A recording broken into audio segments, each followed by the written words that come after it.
Hello, Trap Set listeners. Joe here. On November 21st at Hollywood Forever in Los Angeles, I'm playing the first show with my new band, Night Creatures, featuring Mary Timony, Matt Cameron, Chrysanta Baker, Chad Moulter, Mary Lattimore, and a 12-piece orchestra. Also on the bill is the ingenious Craig Wedren. Tickets are selling fast, but there's still a few left. Go to joewong.org for more information. Hope to see you there.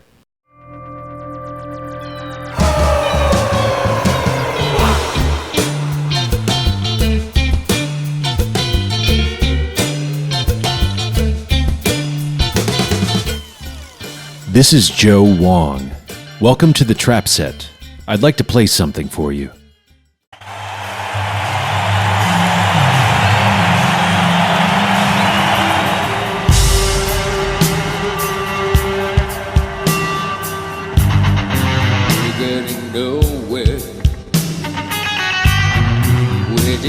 Go shifting so slowly, facing the door, creeping and diving, the palm of my head. Always discover a soft place to land. You're hearing Transistor by Scissor Sisters, featuring my guest, Paddy Boom, on drums. Paddy started his career in the New York punk scene of the 1980s, working with bands such as Sloan Rangers while attending the School of Visual Arts.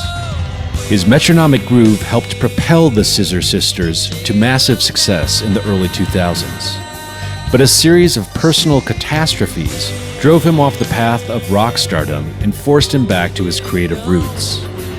I spoke to him in Pasadena, California. And now my conversation with Paddy Boom.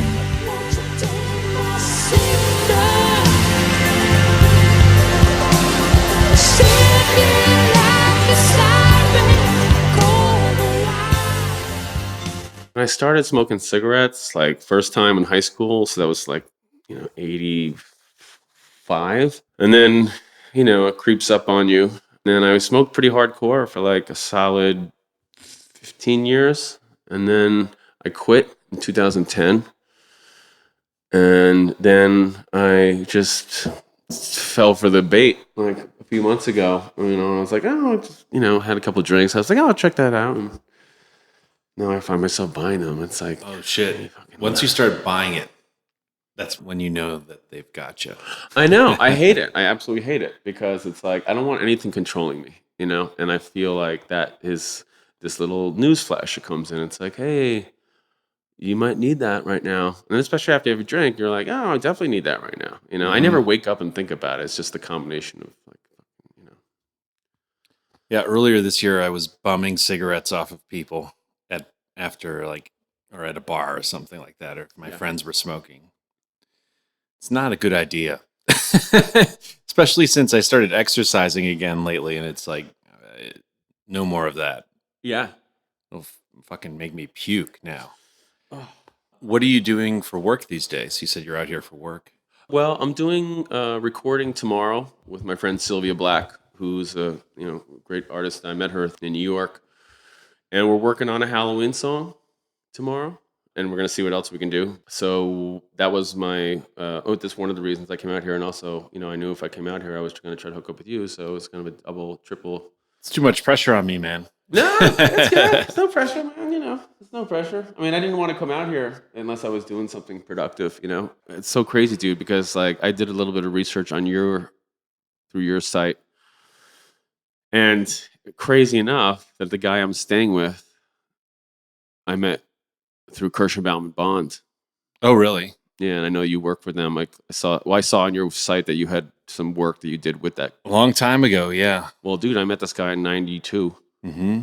And we stayed friends. And he's like, next time you come to LA, come crash with me. So, it's like full circle.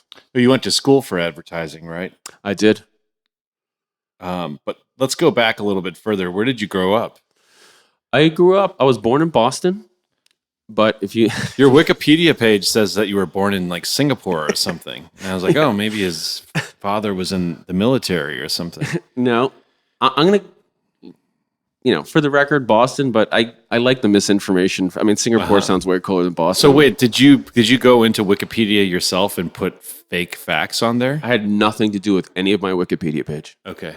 Somebody did it. Or I don't know who, multiple people did it. Not a friend of yours or anything that you told to do it? Nope. I swear. Okay. Sometimes I wonder how many people do that. I bet a lot, especially out here. Yeah. It was never, I mean, I know it's a lot of the things there are not, I mean, well, not a lot. I mean, look, the internet's the internet and you can't believe everything you read clearly in this case. But, I just kind of let it sit. In fact, I was with a friend of mine a few weeks ago and she was like, you want to like edit this now? And I'm like, you know what? No, let's just leave it. Like, just like Singapore sounds cooler than Boston,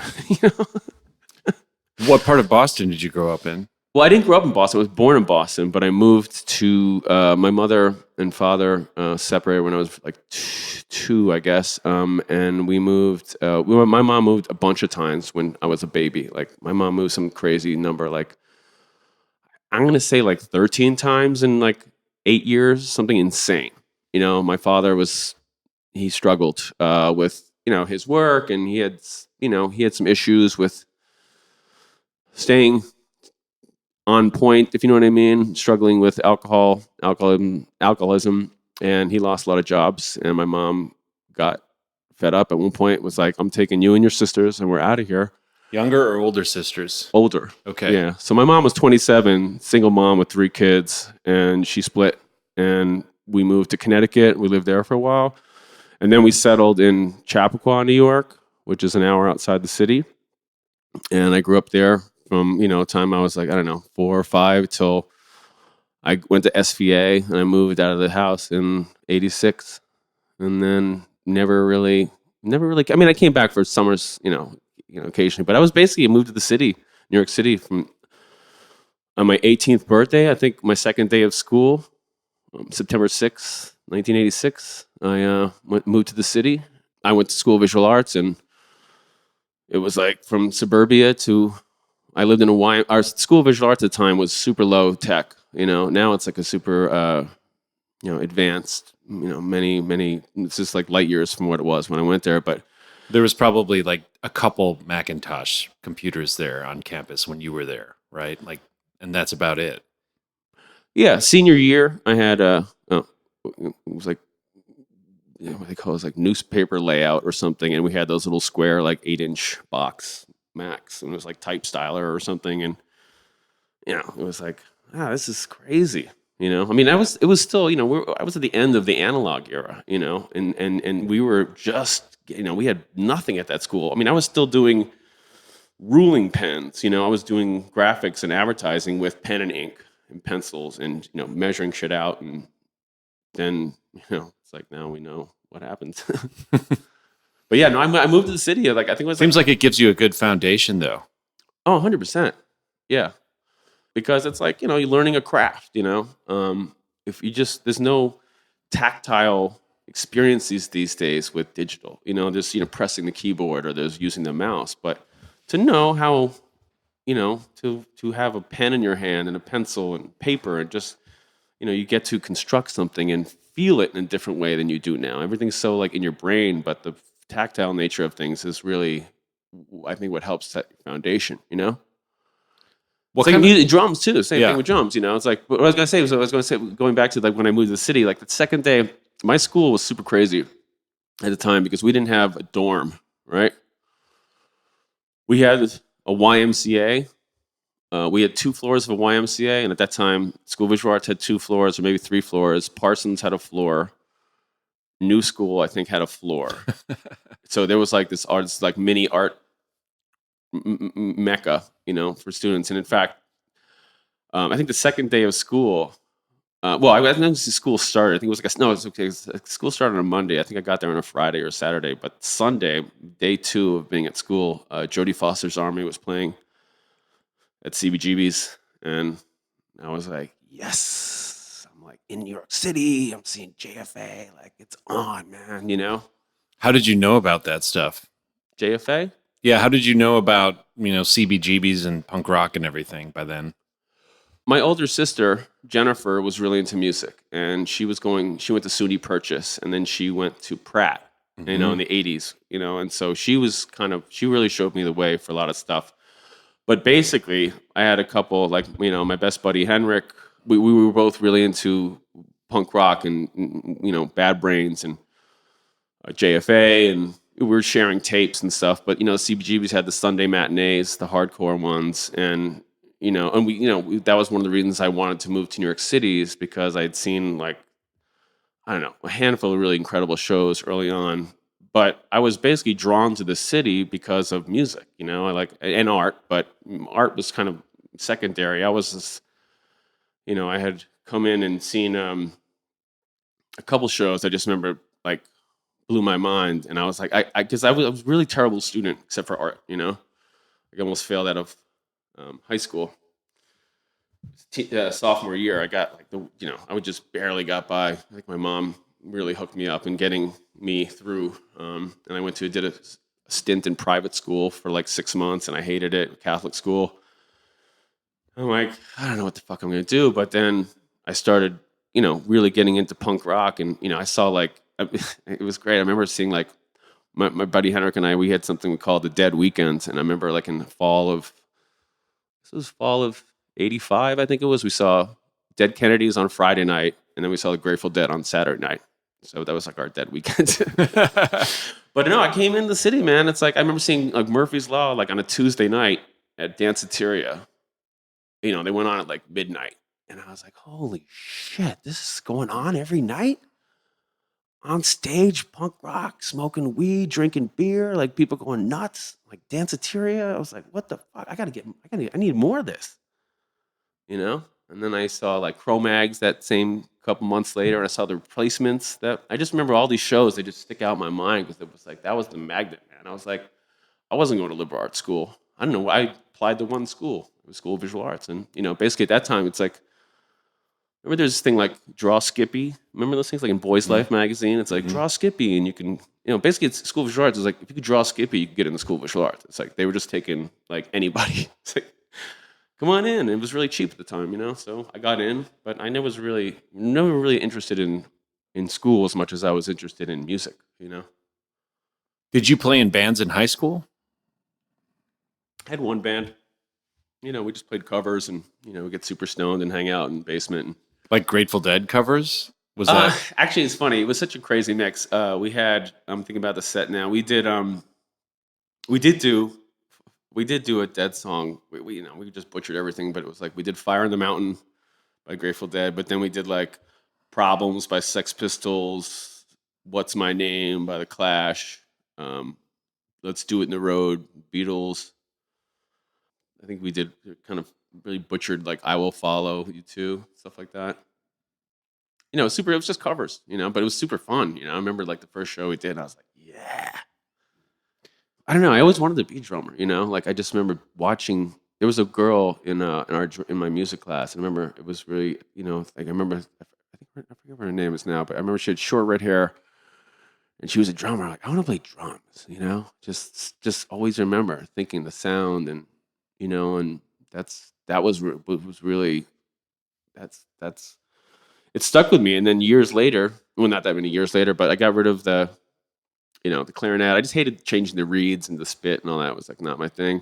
And the spit with the trumpet and all that was, like, not my thing. But the way I got into drums was I had first I took 2 drum lessons when I was in 9th grade, because I was like, it was in my head that I wanted to play drums, and I said, Mom, I really want to play drums. She's like, okay, well, I'll go, sign you up. And I took 2 lessons, but I hated it, because, like, I struggled in school, man. I couldn't really, I had and I still have a hard time with focusing, reading, I don't know. I was always good in art class, but I just couldn't function inside the normal school. But she's like, okay, so I'll sign you up. So I went and took 2 drum lessons, and the first thing the guy did was, like, hand me a book and a practice pad and sticks, and the guy was like, I think his name was Jeff something, but Jeff was like, okay, so Ti-ti-ta, ta, ta, ti-ti-ta. So I'm like, okay, And then he's like, okay, so next week, go through chapter 2. And the next week I come in, he's like, have you done your homework? And I was like, nah, just like, when are we going to get on the drum sets? Right there. He's like, no. You don't understand. You have to learn this way. This is the way you learn drums. I was like, fuck that. So I said, Mom, I'm done. I don't want to take drum lessons. He just squashed it, absolutely squashed it. And then 2 years later, my friend down the street said, hey, man, I'm getting rid of this drum set. My mom wants it out of the house. And I was like, all right, give me it, So I borrowed his drum set. So I started playing, it's junior year of high school in my room. And I was just obsessed, played every day. My mom was so cool about it. She gave me she had a sewing room, like a little room for sewing, and she let me set the drums up in there. And she was super cool. 24 hours a day, I could play, And before school, I'd play. I'd get home from school. During school, I'd come home. I was just like... You'd cut school and play? Sometimes, especially senior year, Yeah. After you get into college, then why bother? Yeah, exactly. I'd come home and just like... the first time I sat behind a drum set when I was like 5 years old, right? My neighbor down the street, a different neighbor in a different part of town, and I remember going to the basement. And I can visually picture like the direction I was facing, the drums, like red Slingerland with like big crash cymbal, and I just remember thinking it was the craziest thing in the world. At that time too, when I first was starting to get obsessed with drums, my mom was frequenting this shop in town in Chappaqua, and there was a place called the Old Colony Shop, and there was a nice little small town department store. And my mom was like, "Oh, Mrs. Morelli's son Johnny is a rock and roll star in New York City." And I remember thinking like, "Whoa, rock and roll star in New York City!" It just seemed like mind blowing because I'm in a small town, right? And I remember going to back in the 70s. I just remember my mom and my stepfather go to these parties, and there was a barbecue one summer. And in, 70s, I just remember people smoking and drinking, and it was at the Morelli's house. And Johnny Morelli was the drummer, and he was there. And at the time, he was in the band called, I think it was Tough Darts, I think they were called. And they were like a CBGB's band. But then he went on to become the drummer in Blue Angel, which was Cyndi Lauper's band before she was Cyndi Lauper. He was the drummer in Blue Angel. So it was like, he was a real rock star. And I remember going to the barbecue, and I'm pretty sure, it's my recollection, him taking me to the drum room at the house. And I remember being, I don't know, maybe I'm such a little kid, but it was like dark or something. But I just remember thinking, whoa, like, holy shit. Like, this is crazy. Like, I don't know, I was obsessed at, really early age. And he let you play? I don't remember playing with Johnny, actually. I remember him showing me, in my mind, it's funny, I reached out to him yesterday, and I'm like, Johnny, I'm going to name drop you. It's like, let me know. But I remember him, pretty sure I remember him just bringing me into the drum room, but I don't remember playing. I don't remember him playing. I think I was just so like in a fog. But that was setting, that planted the seeds. But then after that drum set in high school, junior year, after that, my buddy called me up. He's like, "Oh, I want the drum set back." I was like, "Fuck, man! Like no." So this was when you were a junior in high school? Yeah. And do you feel like you gained a sense of confidence right away when you started playing? When I realized that I guess when I could connect the dots of thinking like, I can play this, and I like these bands that are really huge, successful, so maybe I can do this too. If I can play these songs, or if I can copy them and make it sound good, then there's hope for me. And so I became obsessed with, I remember the moment that I actually sat at my desk, and I was obsessed with U2. the time because I think they had just put out War, or War was, so they had Boy, October, and War, and I was like devouring that shit like every day. But I remember sitting at my desk, and there was a remix, which I actually recently picked up on vinyl, which is blow my mind. It's a remix of New Year's Day, right? And there's a break in the middle. I remember sitting in my room and having the record and backing it up and sitting down and just waiting for that break and then thinking like, okay, so his hand's doing this, his foot must be doing this because I'm watching the videos. Being like, okay, this does this is, and I'm lefty, right? So it looks kind of funny, but I'm lefty. I mean, I'm like this. I'm like, this is hand's doing this foot's got to be doing that, and this is going. And then I was like, I can do it. And then I became obsessed with the Live at Red Rocks video. I don't know if you remember that. You two Live at Red Rocks. No, I'll have to check it out. Dude, it's incredible. They were like peak. That was when War came out. And the band was incredibly powerful. And I had a video, and I used to back up the VCR, and like when they was close up on Larry Mullen, I'd be like, I tried to cut my hair like him. I wanted his clothes. I came to New York City and tried to buy clothes and like look like you two, He's so underrated. People don't talk about him enough, but such a great kind of thoughtful drummer.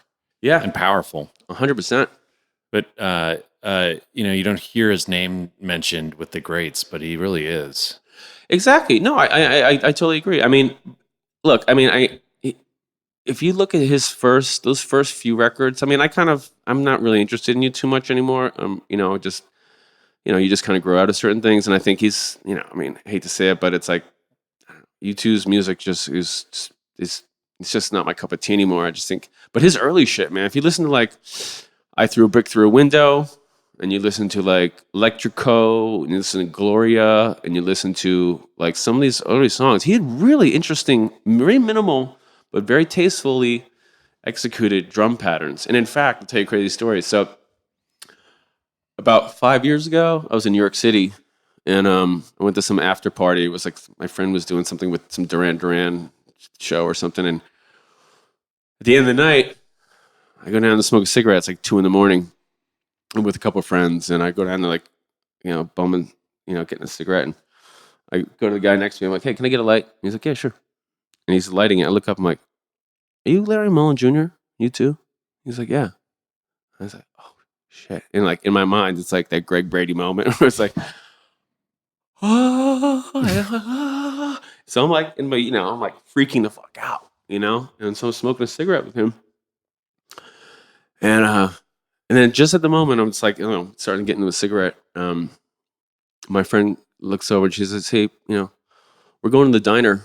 You want to come? And I was like, yeah, Larry, we're going to hit the diner. You want to go? He's like, yeah, sure.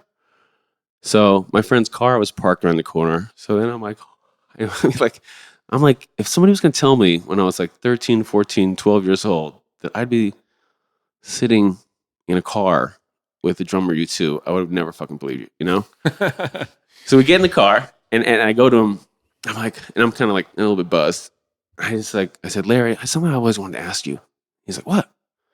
I said, why'd you change the beat in Gloria from what's on the record, October, to what you ended up recording for Under a Blood Red Sky? And he answered me like he super knew what I was talking about. And he was like, oh, in his Irish accent, he's like, I just had to play it straight. Just better to play it straight. Wow. Did you get his number? No, man. I remember as such a dork. Like, it was like, I felt like when he got out of the car, we dropped him off like Central Park West, some like sick place. And I was like, hey, are you on Facebook? And then he's like, no. He's like, no, you'll never see me again. Yeah. Bye. He's like, I got to work tomorrow. He's like, I got to go. I got to work tomorrow. And I think at the time they were doing that record with Danger Mouse or whatever. But I'm thinking, he's like, I got to go to work tomorrow. So I'm thinking like, when somebody says, I got to go to work tomorrow, I'm not envisioning what probably he's doing. Mm-hmm. I heard that they all just have apartments in most of the cities around the world. Yeah. That's how they do it when they tour. They just stay at their own apartments in every city. So that's probably where you were dropping him off. Yeah. Central Park West, man. It's a high ticket neighborhood. I think he's got the coin to do that. It's funny because I've had that experience with lots of people now doing this show. But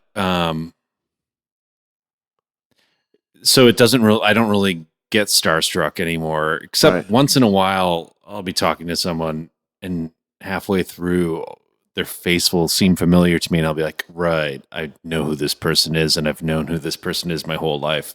We're actually not friends. They're just in my life for an hour. Right. It's an interesting phenomenon.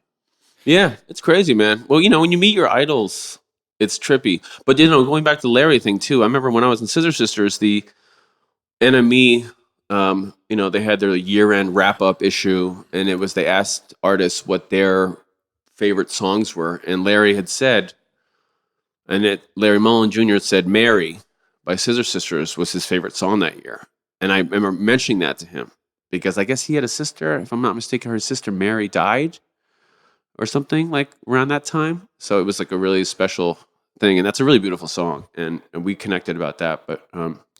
People say don't meet your idols, but he was super cool. I've met most of my idols, and I haven't been let down. Right. But anyway, so after did you graduate from college? I did. School of Visual Yep. Arts? And then what was your plan? What did you want to do? Like, did you want to become a huge rock star at that point, like Larry Mullen, or were you more enmeshed in the punk scene? Like, did you see those worlds as mutually exclusive? What was your plan? My plan, the second I got to school, was to play music. I got into a band. I had this band called the Sloan Rangers, and I lived in a place. The YMCA we lived in, which was super sketchy. Also, what was called the Sloan House. So our band became the Sloan Rangers. But the second I got to school, I just got into a band, and it wasn't even, I brought my drums to school, I literally rolled into college with a drum set. You'd had a drum set taken away. So when did you get this? What was this drum set? Oh, so yeah, so bring it back full circle. So that drum set that I sat on when I was like 5 or 6 years old, right? When the drum set was taken away in junior year, I called up my neighbor who lived down the street, and I said, "You still have that drum set?" And she was like, "Yeah, it's in the basement." The red Slingerland. The red Slingerland. Mm-hmm. So I paid $500 for it, which I think about now is like, it's still a shitload of money for some friendly neighbors like unloading something. But I paid $500. I think my mom gave me a little bit help with it somewhat because I was in junior year. But I got that drum set. How did you make money in high school? It started out, I used to work in a golf course. Were you a caddy? I was a caddy, but first I was a shag ball collector because I was like, we lived right near the country club. So I started collecting shag balls, which was basically you go out there and the guys would be like chipping, they'd be like whacking away and they'd go through I don't know if you've ever seen those things. I'm sure you've seen it, but like the ball collectors, it looks like a. Mm-hmm. You stamp it down on the ground. Yeah. So I used to go out there, but it was a fucking crazy job because you'd be out there and the guys would whoosh, and you're like staring in the sun. You can't, and it's like poof, boom. You get hit sometimes. Like you're out there like so I'd collect the balls. So I'd make like $4 or $5 a session and do that a few times a day. And then I moved up to caddying. Well, now they just have a guy driving around in a machine with a cage around it. So I don't think they could do that anymore without getting sued. Have some fucking kid out there collecting shag balls. That was like, I got hit a few times. It's really dangerous to think about now. This shit's that was a hard job.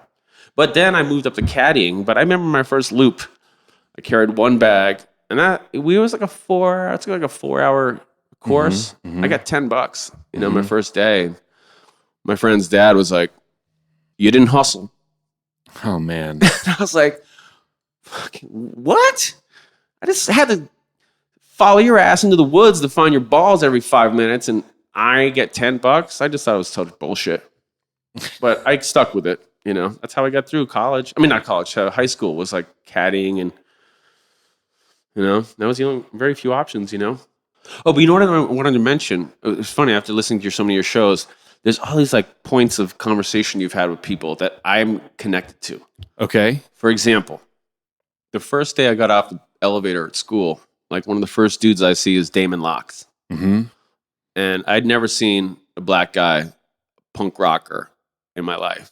And I just remember he had this Misfits t-shirt on, like blue or black nail polish, like cones. And I was like, whoa, this guy's hardcore. And he was, and Jay Robbins has talked about him. Fred Armisen. Fred Armisen, yeah, because I played a show with Fred. Well, Fred went to school with you guys too for a little while. I think so. Yeah, he did.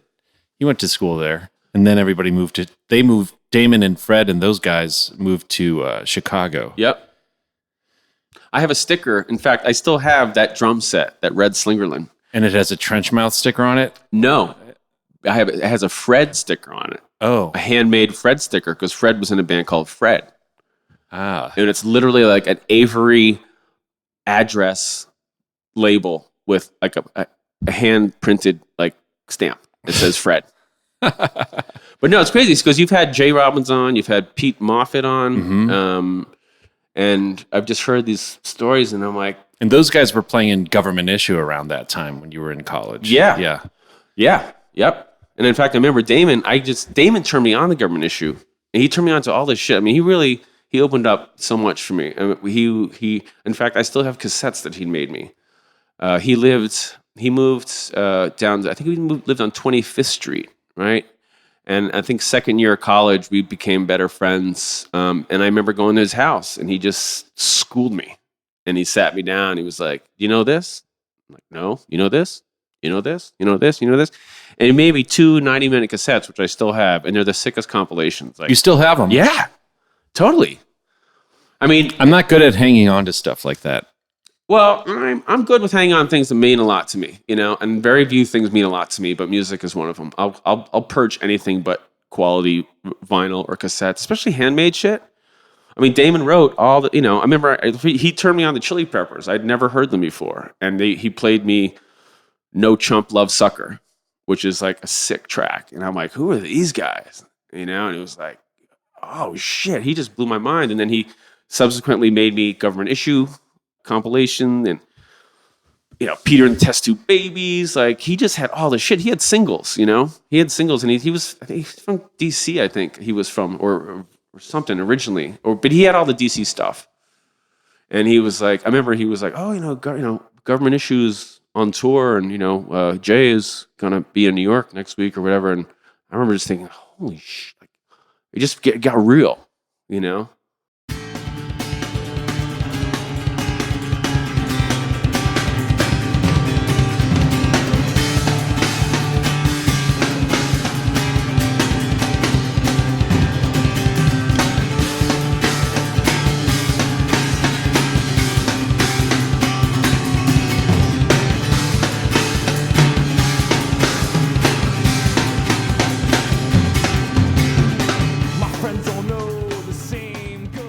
for a bunch of months. I think I started in Kirschenbaum like in December of 90, I'm thinking. So I got out of school in June of 90. So I was just futzing around for a bunch of months. But no, I got a job, but I was always freelance.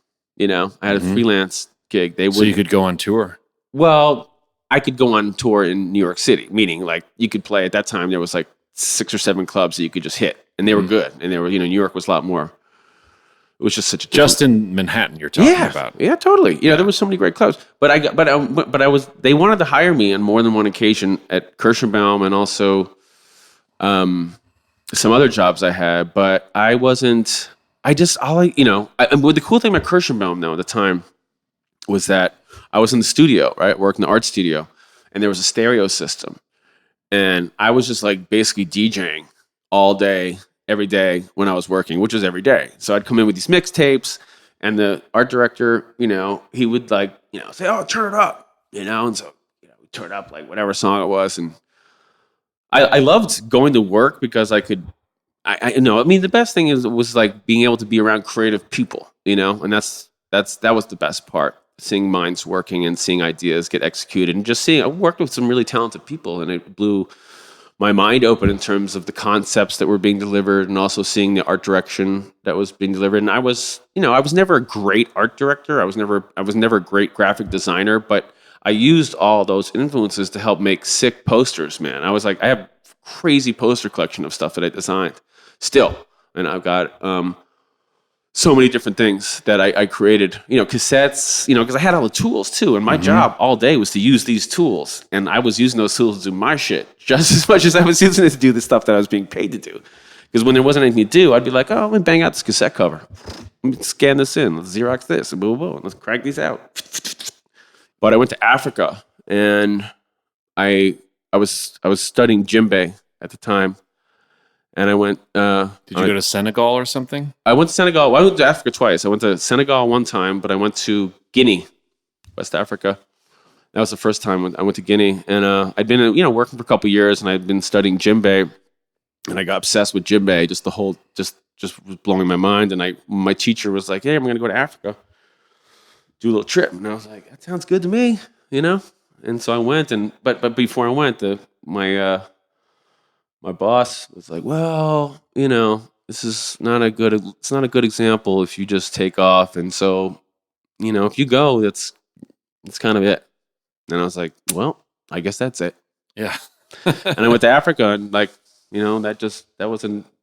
was a conscious decision. I just again, because I didn't give a shit about like the work. It was so much more important to connect on the musical level for me, just spiritually, and also just you've talked to millions of drummers. It's like in Brokeback Mountain, like, can't quit you, man. Yeah. Can't quit you, drums. So drums are like your forbidden lover? Pretty much, yeah. They've saved my ass.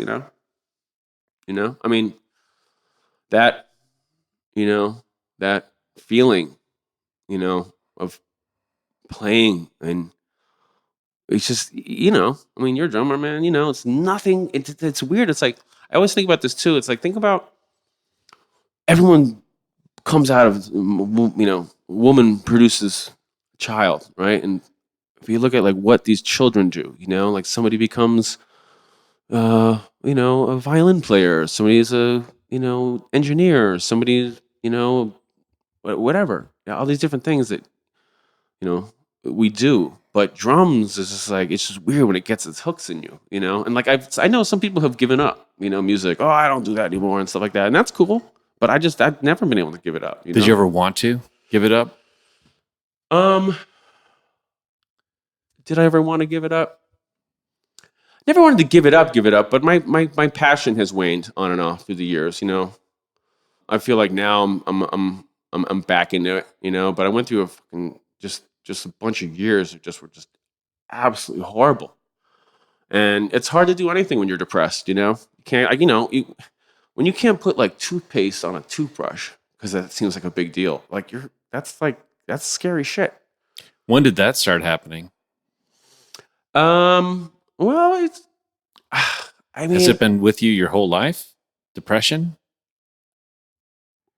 That's a good question. I don't think I was able to identify it until it really hit hard, and by meaning like, I did. I had to check myself in a couple occasions because I was worried. People were worried. To inpatient, psych kind of thing. Yeah. Mm-hmm. Yeah. I went through a horrible situation, and it's funny. It's like, as high as the pendulum swings one way, it slams the other way. And I got fucking slammed. It's like, I like the height of everything for me in terms of like my career. And it's like, I hate the word career. It's just something fucked up. It's like my love for music and my appreciation and my satisfaction was at all-time high in about 2000 2006. That was during Scissor Sisters. Yeah.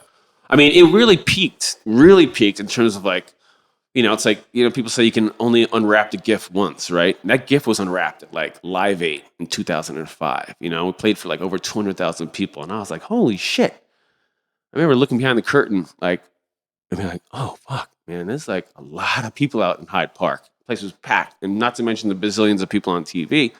That was kind of the peak. In numbers wise, in terms of crowds, but also in terms of like happiness and satisfaction. I was like, holy shit.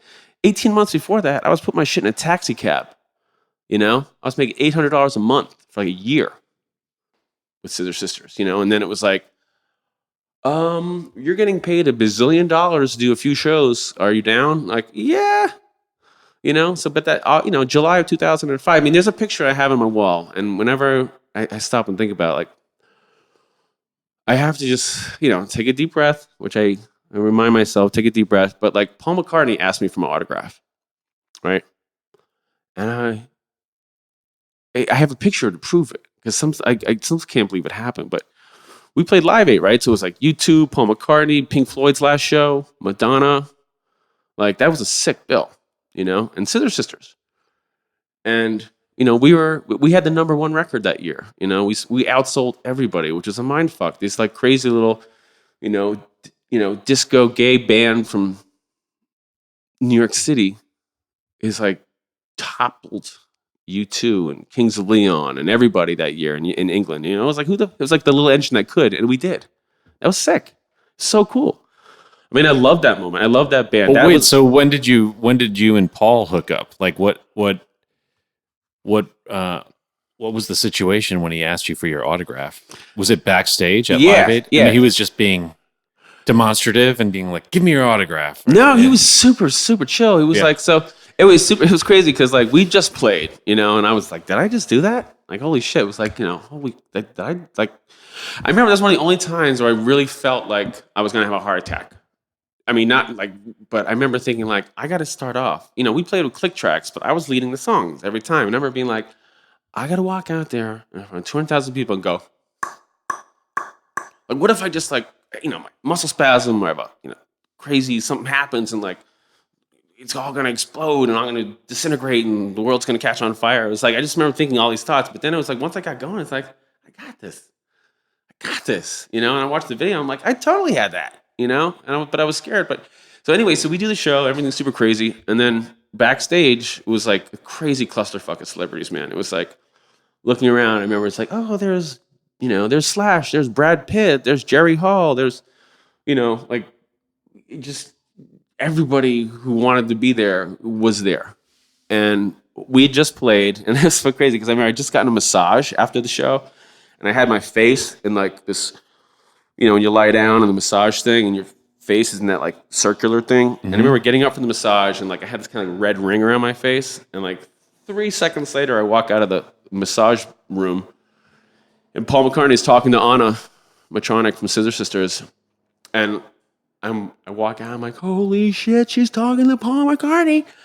And then she's talking to Paul and she sees me and she goes, oh, there's Paddy. He's in Scissor Sisters.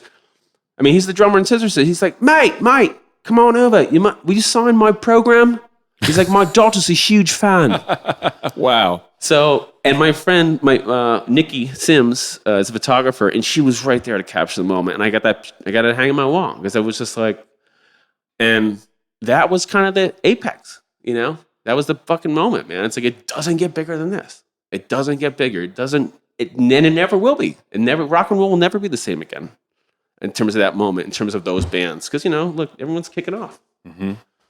But that was the peak. That was the peak, what was the valley? Shit. The valley. The valley unfolded over a couple years, but... So... I get a phone call. My mom was like my best friend at that time. She was so supportive, she just loved that I was doing something that I loved. She saw me happy. I was successful. You got to send her a picture of you and Paul McCartney.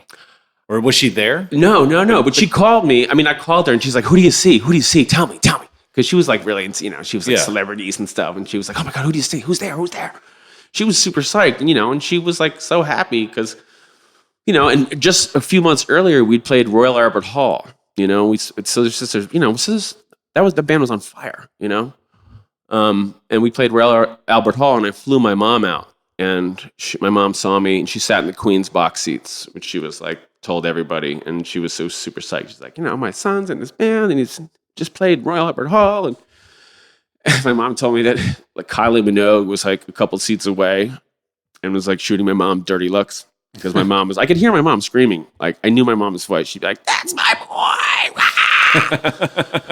And she said Kylie Minogue was giving her dirty looks. And then my mom said, she goes, that's what happens when you sit next to the drummer's mother. Which is awesome. But she, my mom was great. So I gotta say I'm, again, going back to the metaphor of like, you can only unwrap the gift once, right? That gift was unwrapped. right? By the end of 2005. That first tour was basically beginning to end 2 years. You know, we started in April of 2003 and we ended in August of 2005 with a couple months off in between, you know, but it was essentially a 2-year run. But the second time out, when the second record came out, you know, we didn't have it, just we kind of went right back at it. You know, we had been able to you know, we just had to turn around pretty quickly. And that's, you know, Elton John got involved and he wrote the big single from that record, I Don't Feel Like Dancing. He'd played with us a few times and that was cool, but it was so different. It just changed, you know? It went from like, we're making our own clothes to like, oh, we have this like super high-end designer and we're being driven everywhere and everything you want is available 24 hours a day. And it was like, kind of takes the fun out when you for me, it took the fun out because I'm a hands-on person. I'm a DIY punk dude. You know what I'm saying? Like, I like to make my own cards. I like to make my own flyers. I like to design my own shit, you know? When people are doing that stuff for you, it's kind of like, I feel like the malaise of the culture now, you know? It's like people aren't doing things. There's no tactile experiences, you know? Remember thinking like the second time around, like, oh, this is cool, but it started out on 11, you know? We were playing arenas, you know? We were selling out, you know? We did like, you know, 3 Wembleys sold out, you know? Everywhere in Europe, it was like sold out, you know? We played in America with smaller venues, which I loved. I loved the smaller venues, but when the Valley, going back to your question, the Valley, like the moment when it shits, when that magnet started sliding down the refrigerator was I get the phone call. I just remember we were in Paris and we were doing some show and I get a phone call from my sister and she's like, Mom's got 6 months. And I was like, I knew she was sick, but I didn't think it was going to be that, you know? And so for the next, we started that tour in April 2006. So I got that call in October of 2006. And I was like, I remember sitting there, we were in Paris in some fancy restaurant and, you know, the band, you know, everywhere we went, it was like, whoa, you know, it's like, you know, it's just, everything's so great. And, you know, it was, you know, but then it was like, and I was like, what? And I just remember crying my eyes out. Because I was like, what? She's like, yeah, they're stopping treatment. And so that's what's up. And then how did that affect your behavior moving forward? It just was like, it was this never-ending newsflash, you know? Like, no matter how momentarily happy I could be, it was like, Mom's dying. Mm-hmm. Mm-hmm. And then it was like, Mom's, and then, you know, a couple weeks later, it's like, it's getting worse.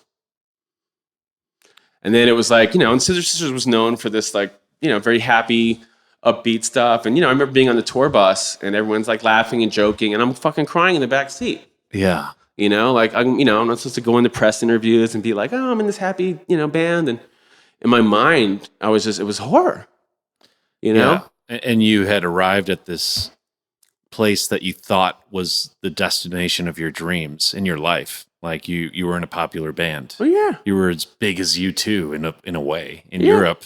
We were bigger than U2. Yeah. So at that time, you know, we had 3 Brit Awards that year. It was like 3 Brit Awards, which are, you know, the Grammys, 3 Grammys equivalent, you know, #1 record, top of the world. And then it's like, that's then, you know, like,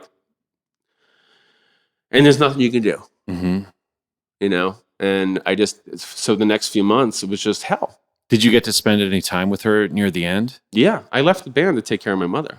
Mm-hmm. You know, as the illness progressed, Was she it had cancer? Yeah. You know, as the cancer took hold, it was just like, and that was beginning of the change, you know, because it just went from like, here's some real shit. Like, I don't want to say shit, but it was, you know, life was just slowly unraveling in a whole different way. It went from being this pleasure-centered thing to this pain-centered thing, you know, as that progressed. And I remember, you know, at a certain point, I just left. I had to, you know, because I remember going home. I remember we were in Japan in like February of 2007. I had like 3 days off. And my mother had moved to Maine at that time. She had left my stepfather, you know, and my mother had moved to Maine. And she was alone, taking care of, I have a handicapped sister. And my mom was taking care of my handicapped sister, struggling with cancer.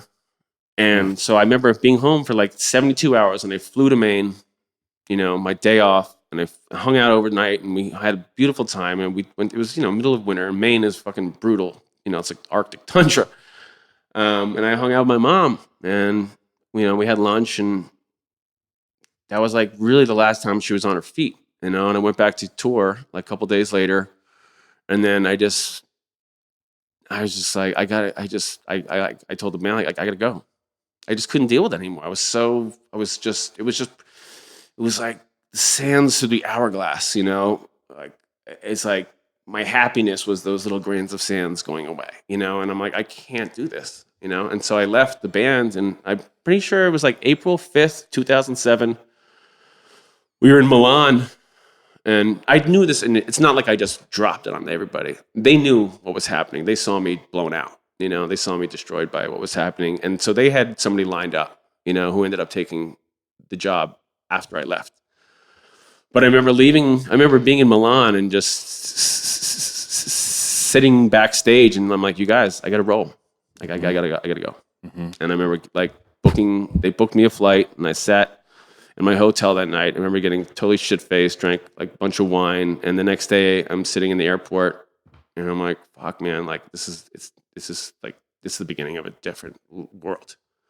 So I went from being surrounded by thousands of people every day, every night, to like being, essentially a few weeks later, like in hospice, with my mom. And, my family, God bless them, everybody rallied. But we took my mom home, and, she passed on Mother's Day, 2007. Mm-hmm. Which is like so surreal. Yeah, I was with my dad in February this year when he passed. Okay. I think we sanitize death in this country, so it gets built up to be something unnatural. But I don't know. I was glad I could be there because it felt very natural when I was there, and I was glad that he could have that release. Was he struggling with cancer? No, he had a stroke like 10 years ago, and his body was slowly kind of failing over the years. Right. Yeah. Okay. But anyway, yeah, man, I'm so sorry that you had to go through that. And did you have any relationship with your dad at that point? No, my dad died when I was on tour in 2004. Okay. My biological father and my mother split when I was a kid. Yeah. When I was this little baby. But I didn't, I never hung out. I didn't see my dad for like 15 years at one point. He just split. He came out California and never paid my mom a cent for basically, I don't know. I remember seeing him when I was a kid, but my mom remarried, and I didn't see my biological father from the time I was 5, I think, till like I was 18. Then did he reach out to you? My older sister Jennifer was always in touch with my father, my biological father, and she had been in touch with him through the years, and like she'd worked for him on random occasions. He was into entertainment business. She'd gone on little gigs with him. Like he took her to China and to like doing some boxing match. She had a relationship with him that nobody else did. My sister Jessica didn't. I didn't. But he just sort of popped in. He popped back into my life, and I just chose to meet him after all those years. But I didn't really know. I mean, in total, I spent like probably in my adult life like 1 week with my dad. Mm-hmm. I saw him a couple nights here, a couple nights there. I went to see him shortly before he passed away. But I was on tour in London. Excuse me, and tour manager's like, Paddy, you got to call home right now. And I was like, I think it was like my sister or my mom was like, yeah, dad died. Ugh. And then your sister passed away? My sister passed away in 2011. Yeah, it was a shit show, It's a man. lot of grief. Fucking dude, it's crazy, man. It's like I'm saying about that pendulum swing, right? So Yeah. I'd say the apex was July of 2005 in terms of all that, the craziness. The low point, I don't know. It's hard to say when that was, but it was like back to back to back to back to back shit. So it was like, okay, mom's sick. Leave the band. mom dies. Like I had, my stepfather was out of the picture. My father had died. So I was doing a lot of stuff at my house up in Maine. So I was taking care of a lot of the business with my family, and my family all rallied, but I really basically changed my whole life I basically moved to Maine. So I was up there for the better part of like 6 months, but I was handling a lot of house stuff, and we'd all kind of rally together. But I was like, okay, shit, like, okay. I'm like, this is, beyond anything I'd ever thought was going to happen. But so that led into me. I tried to get back into the Scissor Sisters, and they weren't having it.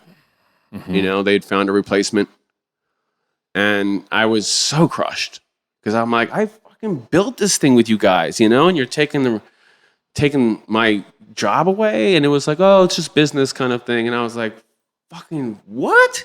I'm like, I couldn't believe it. I was like so blown away, and we still haven't really ever. I haven't seen two of the guys in the band since, it's still, it's taken me a long time.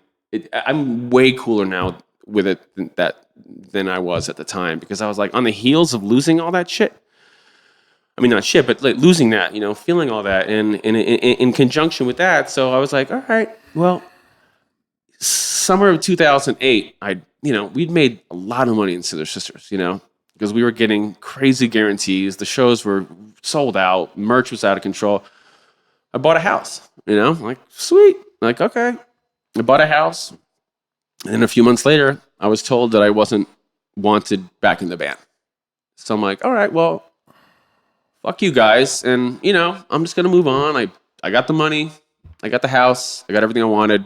I mean, the material sense, but, I'm okay. Like, I'll figure it out. Grown man.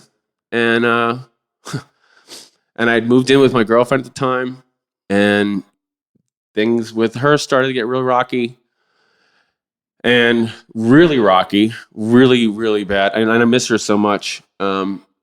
She passed away last year as well. And she used to live in Silver Lake. So I'm like, just coming here last night, I was tripping out because like I'm visioning her, like, pick me up at the airport, like my cool girlfriend with her, beautiful smile and her bubbly nature. I'm seeing her all over the place. And last night, and I'm like tripping out, just seeing some of these places like that I experienced with her. So she was having a hard time. We were having a hard time. You got to imagine, like, everything was like a fucking snow globe. You shake it up, like, and like all the pieces fell and didn't fall in a way which I wanted. I didn't know how to handle myself. We didn't know how to handle it. Like, I think she'd quit her job, and we were both sitting up there in my house, like, and I had tons of money at that time. Where was your house? In Garrison, New York. Okay. Right across from West Point. Mm-hmm. Beautiful place. I mean, I got my dream crib. It was like house on the river. I had a little studio that used to be like a chicken coop.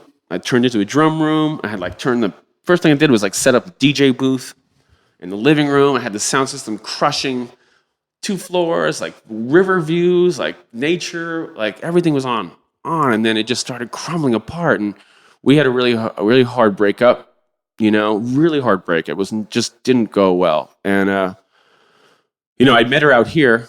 I mean, I met her years and years ago, but our relationship forged out here. Mm-hmm. And when she was in Silver Lake, I was, seeing her. But anyway, so we getting back to so that is that you think, so it's almost, I can't, as I talk about it, sometimes I can't believe this actually happened. So I'm like, all right, so we're done. And she had to move out, and I flew to California, I bought a motorcycle, I drove cross country, and I'm like, when I come home, just please be gone.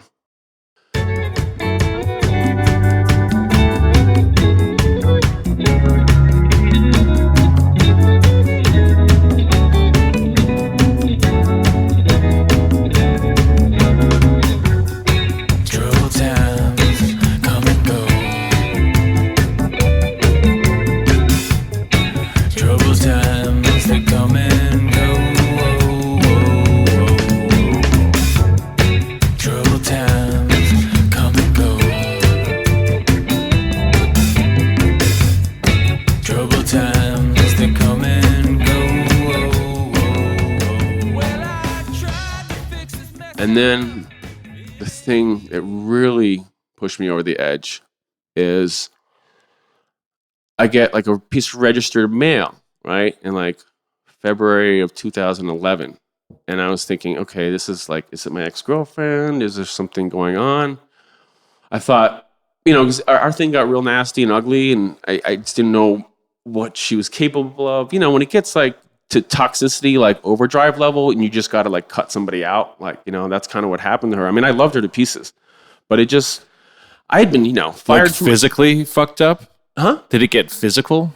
Not on my end. Okay. But she pushed me on a handful of occasions, called the police and said I did things, but I didn't. And I swear on my mother's life, I didn't, She just fabricated stuff, and she was sad and angry because it was over. Mm-hmm. So the only thing she could do is just play dirtier, and so, but when we broke up, it was just like, I didn't know how to handle it. I've just been fired from my job. And my dream was escaping. She'd help. She was such a beautiful person and took care of my mother with me when my mom was sick. She was an Italian girl. She was an Italian girl who had that super family style, So she was like there for me. And it was just crazy. And then when we were breaking up, her dad died, and it was like, we were already on the outs, And it was like, how did this... That was an awful summer, 2010. And so anyway, going back, so I get at the February 2011, I get this registered mail, and I didn't open it right away. I'm like, I don't know what this is, but I'm like, let me just chill on this. And the next day, I get a phone call. It's like, hey, is this Patrick Secor? Yeah. This is Bruce May from the FBI. I want to talk to you about something. And I remember I was sitting in the parking lot of the bank, Chase Bank. And I said, what's that? He's like, how do you know Anthony Johnson? I said, why? He said, well, I know that you have a lot of money with him, and I'm curious as to why. I said, well, he's my investor. He asked me a bunch more questions, and he said, well, I've got some bad news for you. He said, Anthony Johnson is part of a small ring of people who's running a Ponzi scheme, and he's vanished $13 million, and your $100,000 money is wrapped in that, and we can't find it, and it's gone. And I was like, and I can still feel the sweat in my body when I got that news. I was like, what? Like, yeah, if you look deep into the internet, you will see that he's been arrested twice before, and this is the third time. And we about 6 to 8 weeks before we close in on him. So you need to do anything you can to try to get your money before we close in on him, because once we close in on him, there won't be any way to get the money because it'll be locked. So I was like, what do you say? What do you say to that? Like, I just remember, like, I can visualize that. I can visualize the feeling that went right through my body, because I'm like, I'm fucked.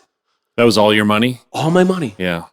I gave, he siphoned it out of me for a few years, He saw me coming like a mile away. He saw me doing well. I went from How did you meet him? A bunch of friends had money with him. I didn't have money.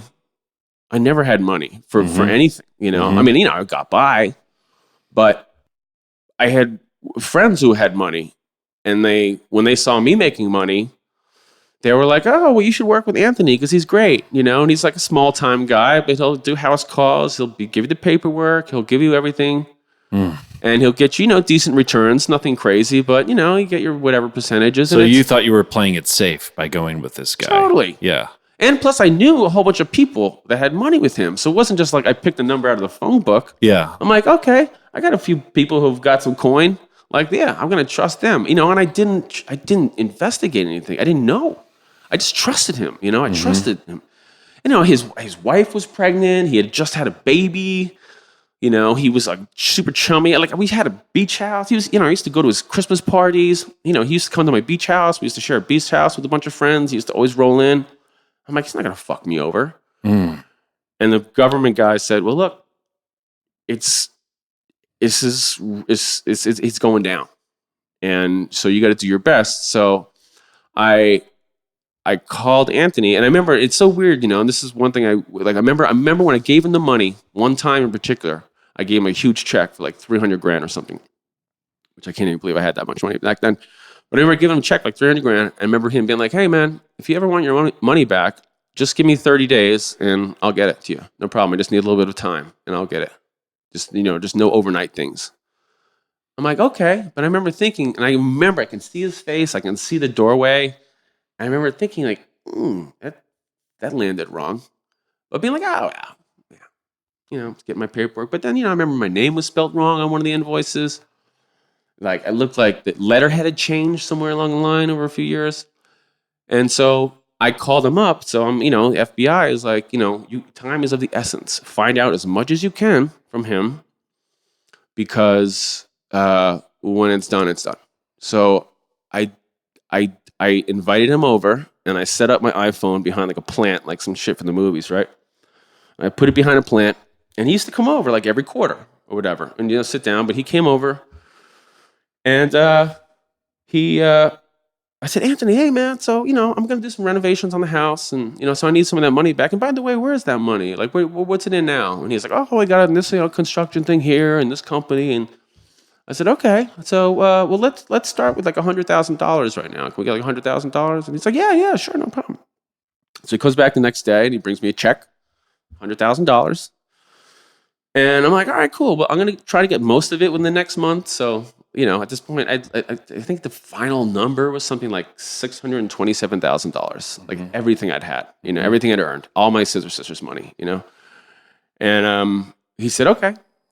And then the next day I called from the bank and they're like, that check bounced. And I'm like, fuck. And I remember I was working on my website at the time because I had a guy with me that I was working on, I had like my paddyboom.com website and I had a guy building it with me. And when I got that call, I'm like, Santiago, get in the car right now. He's like, what's up? I'm like, get in the car. I got to go. We got to take care of some business. And I took a baseball bat. Oh, fuck. And I had this BB gun that looked like a dirty, hairy Magnum revolver. And I'm like, he's like, what's up? I'm like, just come with me. We got to go.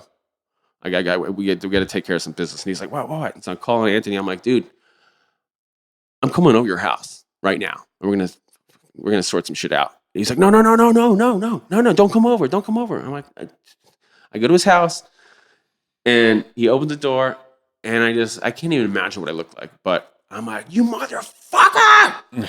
And I'm like, I'm going to fucking hit a baseball bat. And my friend comes out of the car and he grabs me. He's like, don't do it. And I'm like, you motherfucker. I'm like, how do you fucking dare? How dare you? I'm like, you know what's going on. You know what's going on.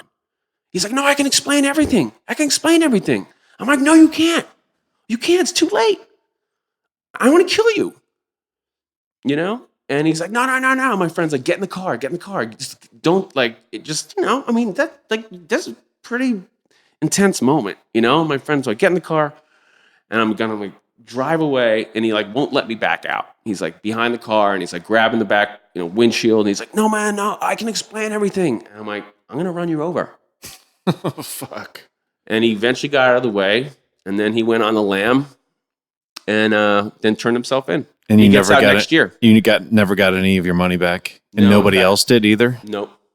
So where did it go? Nobody knows. He gets out next year. We'll find out.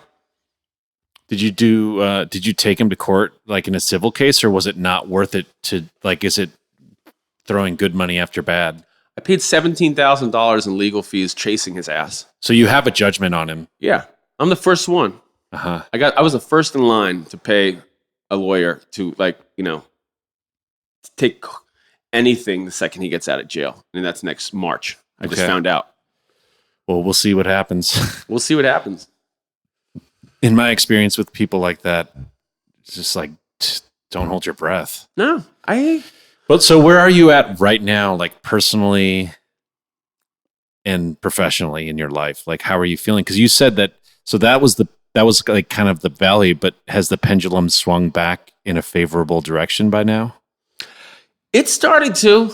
I mean, I play in a few bands, right now that I'm really, I mean, I've been in a band called Faith NYC that I started playing with them in like 92.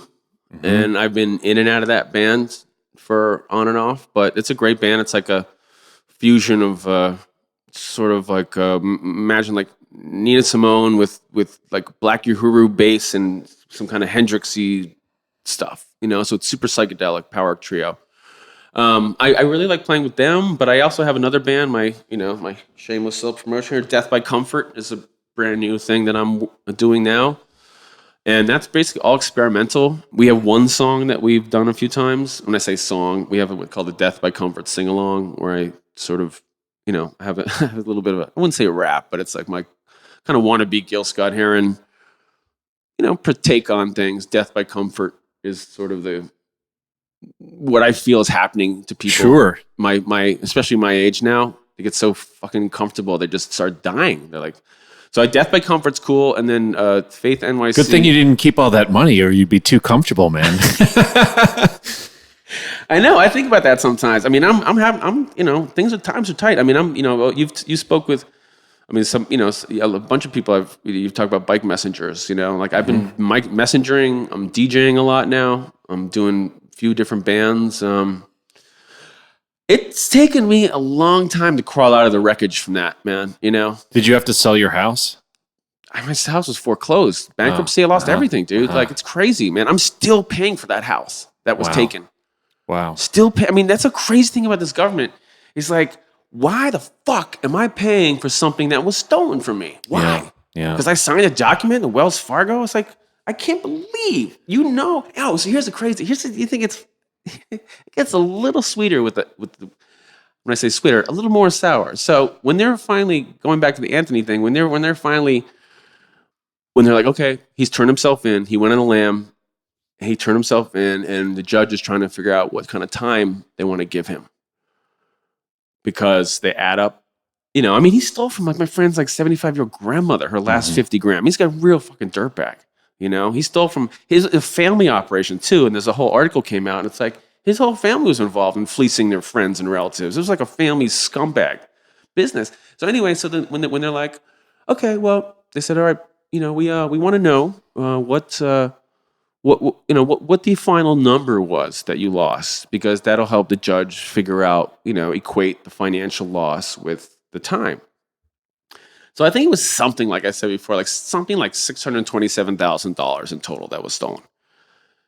And then they came back at me and they said, "Oh, well, that's not what we have on file."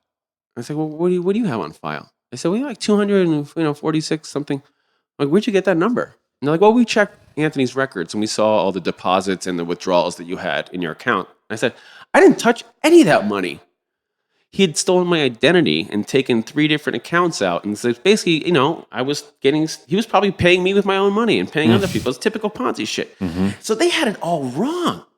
I'm like, you let a guy who's now a 3-time felon off the hook and you can't even keep track of a bank account? My identity's stolen, all my money's gone, and now I'm told to walk? Ugh. And like my bankruptcy, the house didn't sell. I like everything. It was just like, it was like everything just like a horror movie. Like somebody was ripping the skin off my face. So I'm back to living like I was in college. And it's actually, I will say it's like I've actually been feeling pretty good lately because there's only so long you can have the paralysis of depression, you know, before you want to. I've been suicidal. I've been to check myself in, like. I was just like, what? How is this happening? How is this happening? Like, it was like. It almost seems like that the world is conspiring against you, even though that's not true. But it's just all these things happening at once. And it feels like there's some sort of pattern to it, even if there isn't, even if it's just random. Yeah, but I'm like, when's this shit show going to stop? I find myself in trouble with a landlord again because it's when you're like, I was making I remember walking on stage and when things were great, I remember like getting paid like hundreds of thousands of dollars a year to play drums. And now I'm still playing drums, but it's really hard to make a dime doing this these days. And even back in the day, like my band Faith NYC that I play in, we were always able to make money, and I play with them and play with other bands, but it's like, I used to be able to like bang out cassettes, right? I always had like double cassette deck. So I could like when Faith was doing a lot of shows at first, like I'd bang out cassettes and we could sell 10, 12, 15, maybe cassettes a night, it's $7 or $8. So I was able to make some money. And then when CDs were popular, we could crank out a bunch of CDs and you could sell CDs for $10 a pop. Nowadays, it's like, it's so fucked up. I mean, that's why the whole death by comfort concept came out. It's like, we have everything and nothing right now, Everyone's this void, this weird void happening. It's like we're in the Neanderthal stages of learning how to adjust to this excessive, like saturation level beyond anything I've ever thought about. It's like everybody's so checked out. Yeah. You go out at a bar, and it's like everyone's on phone. No one, I've been bringing around lately, I started doing part of like the coming back to life process has been like, it's like you gotta like, I feel grateful that I'm healthy, number one, because I almost died in 99. I almost died of kidney failure in 1999. From drinking? No, they don't even know. Oh, okay. Out of the blue, like I just one day started feeling really sick, and the next day I couldn't stop throwing up, and I didn't know what the fuck was going on, and I was just like, and I was super healthy, and that's 20 years ago, 30 years ago, I don't know, 99, I don't even know when that is, 30 years ago, I don't even know, but I almost died, and I remember thinking like, that was a huge moment, the doctor told me if I didn't have a transplant, then I would die. Yeah, so you can focus on things like that, right, and you can focus on selling out Wembley. And you can think about this concept that like you can only unwrap the gift once, but the thing is, there's more than one gift, right. And sometimes it doesn't seem like a gift when you get it. This is true. Like seeing a parent die is one of the most painful things, but it expands your notion of what emotion can be and what's possible in the world, and for me, it took death off of a pedestal. It took it out of the hypothetical realm and put it into reality where I'm like, fuck, okay, this is going to happen to me and everyone I know, and this is what it looks like. And so I'm not going to fuck around. And so in a way, it's a gift. And it was a gift to him because he was ready to not be alive anymore. Right. But I just think about the different gifts. Like if we're using that as an analogy, there's different gifts that you receive at different times in your life, like a drum set. It's the most beautiful gift. And then maybe 20 years later, that isn't. Maybe it's giving a drum set to some kid, So it's just like, yes, maybe you can only unwrap like certain gifts once, but that doesn't preclude you from receiving and giving other gifts throughout life, And it's like, if you would have just stayed in Scissor Sisters, you might have died that way too. Yeah. It might have been. So you never know. No, exactly. I definitely had. If you would have been, I had my Motley Crue fantasy thing come true, and that was like not a good thing. Well, can you imagine if you would have been grieving the way that you were, and then had access to any drugs that you wanted and as much money as you needed? It could have been worse, potentially. Sure. You never know. I have been through so many thought processes in the past few years because I've had to like reboot. Yeah. And it's like you said, and it's a good point. The whole gift thing, it's like changing what is a gift. I'm going back in time now and doing things. I find myself with the same processes that made me happy. I walked into CBGB in 1987 with a demo tape and was like, I want to play here. And that kind of thing where like I'm doing that now. Like it's funny, I just did a post today about like, I'm bringing around a sketchbook now. We're sort of like lemmings going over the cliff right now. I feel like society. It's like this seduction of technology and seduction of likes and images and all this fucking bullshit. Doesn't mean a thing, because people are lonelier than ever. Fucking people are lonely.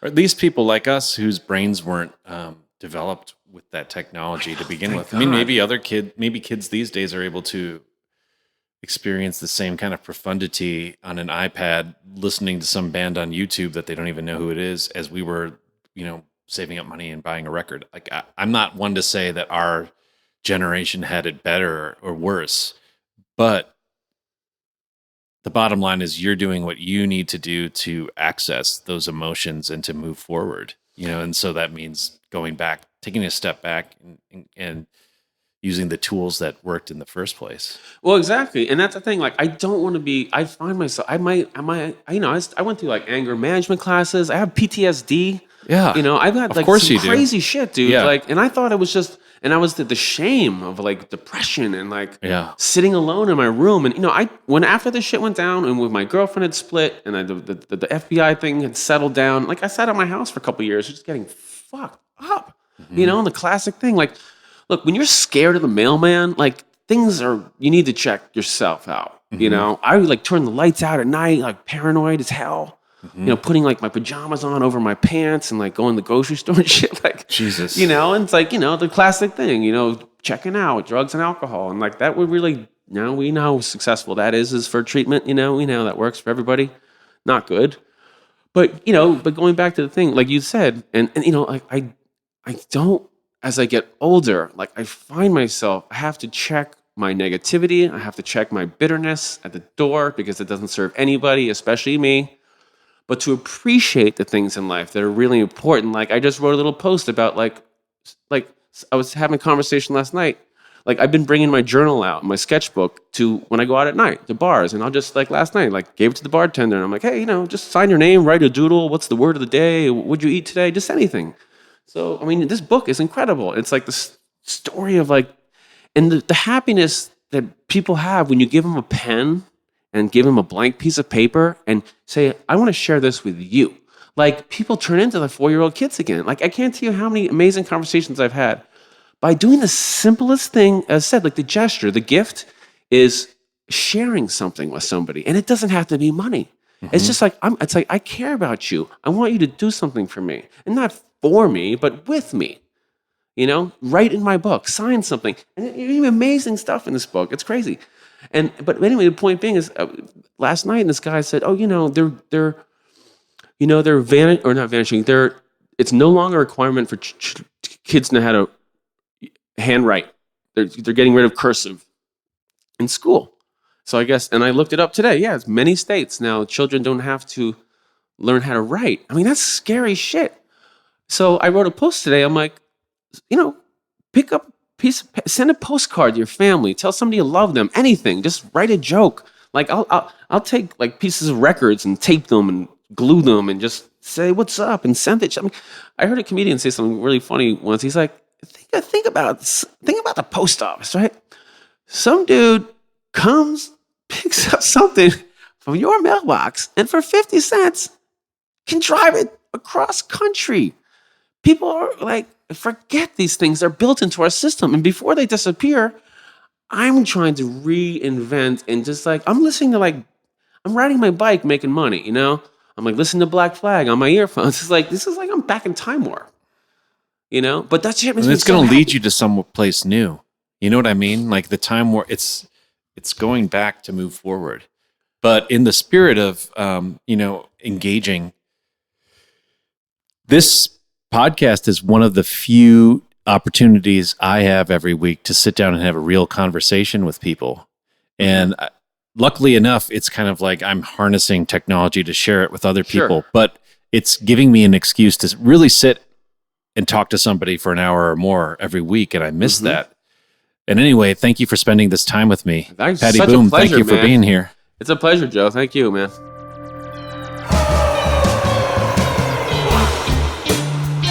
The Trap Set is produced by me, Joe Wong, along with Chris Karwowski, who also edits the program. Follow us on Twitter, Instagram, and Facebook at The Trap Set, and visit our website, thetrapset.net, to subscribe to our show for free. If you enjoyed what you heard today, please donate to our show.